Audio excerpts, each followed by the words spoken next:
ஐம்பெருங்காப்பியங்கள்ல மணிமேகலை பத்தி பார்க்கலாம். சிலப்பதிகாரம் கதையினுடைய தொடர்ச்சி தான் மணிமேகலை. சிலப்பதிகாரத்துல கோவலனுக்கும் மாதவிக்கும் பிறந்த பெண் குழந்தை தான் மணிமேகலை. அவங்க பௌத்த சமயம் சார்ந்து துறவியா ஆகிடுவாங்க. இதை சொல்லக்கூடிய நூல் தான் மணிமேகலை துறவு அப்படின்னு சொல்லக்கூடிய மணிமேகலை. கிபி 2ஆம் நூற்றாண்டு, அதாவது சிலப்பதிகாரம் எழுதப்பட்ட அதே காலத்துல அதே கதை கருவை கொண்டு எழுதப்பட்டதுனால இது ரெண்டையுமே இரட்டை காப்பியங்கள் அப்படின்னு கூட சொல்றாங்க. கூலவாணிகன் சீத்தலை சாத்தனார் அவர்கள் தான் மணிமேகலை எழுதியிருப்பாங்க. இதுவும் நிலைமண்டில ஆசிரியப்பால மொத்தமா 4755 அடிகள்ல எழுதப்பட்டது. 30 காதைகள் இருக்கு. இதுல முதல் காதை விழாவரை காதை, கடைசி காதை பவத்திரம் அருக என பாவை நோற்ற காதை அப்படின்னு சொல்றாங்க.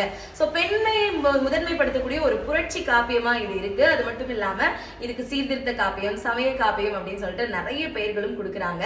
மணிமேகலையையும் சிலப்பதிகாரத்தையும் தொடர்நிலை செய்யுளுக்கு ஒரு சிறந்த எடுத்துக்காட்டாகவும் நம்ம சொல்லலாம்.